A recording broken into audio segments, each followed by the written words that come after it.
देखिए, डायरी का तो हमको भी नॉलेज में नहीं था। अभी 22 अप्रैल के बाद ये बेटा अपने बुक सेल्फ जमा रहा था, तो इसको ये डायरी मिली, इसको हमने देखा, इसको खोल के तो बेटे ने बताया।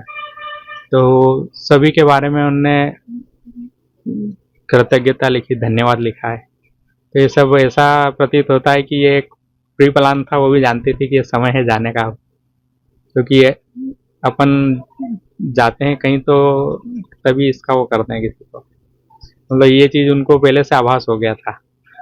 इसलिए हम सभी एक ऐसी क्रिटिकल बीमारी के दौरान भी सबको इसी हिसाब से तैयार कर दिया था कि कभी मैं नहीं रहूँगी तो आप लोग कैसे मैनेज करोगे। अपने पेरेंट्स के प्रति धन्यवाद करा उनने।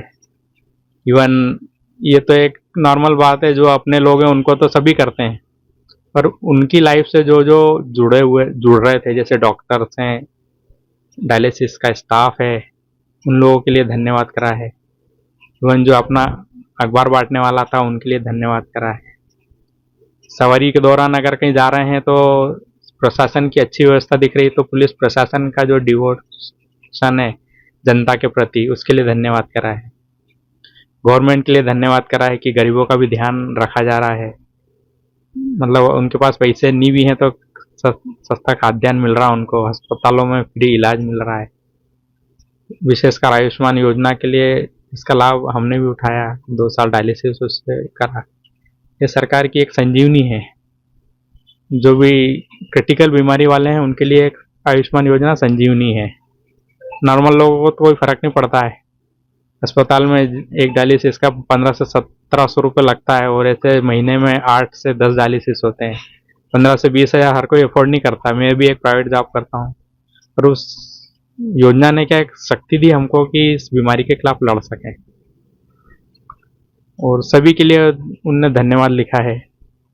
टीवी के लिए लिखा है, न्यूज़ चैनल जो चलाते हैं उनके लिए समय समय पे जानकारियाँ देते हैं, उनके लिए लिखा है। मतलब ये है कि अगर अपन सबके लिए सोचेंगे तो अपने लिए भी अच्छा होगा। एक ये सोच थी। अपने परिवार के लिए तो सभी सोचते हैं, बाकी लोगों का अपना ध्यान जाता नहीं है।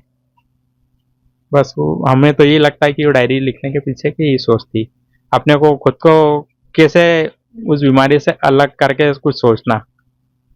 अपना सुबह उठ का शेड्यूल ऐसा बना रखा था, घर का खाना से लेके बच्चों को छोड़ना भी स्कूटर चला के। खाली जिस दिन डायलिसिस तो 2023 से चालू हुआ, उसके पहले मेरे फादर भी थे 21 में, उनकी भी सेवा करना। उनकी भी एज 65-70 थी। एजुकेशन में 12th की थी उनने, स्टेनो शॉर्ट हैंड भी जानती थी वो। उसके बाद फिर बीकॉम करा, संस्कृत में एमए करा शादी के बाद।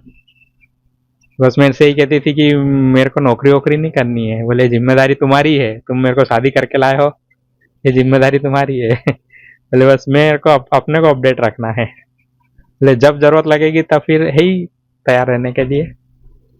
बाकी ऐसी बहुत ज़्यादा अपेक्षा नहीं थी कि अपना कुछ घर बड़ा होना चाहिए, या हमको गाड़ियाँ चाहिए, या अच्छी ज्वेलरियाँ चाहिए, वो चाहिए। जितना था उसमें संतोष था।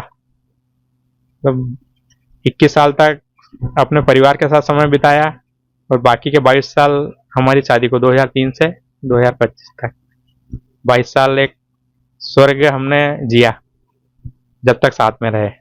मतलब लोग बोलते हैं कि स्वर्ग मरने के बाद मिलता है, पर हमने 22 साल में स्वर्ग जिया।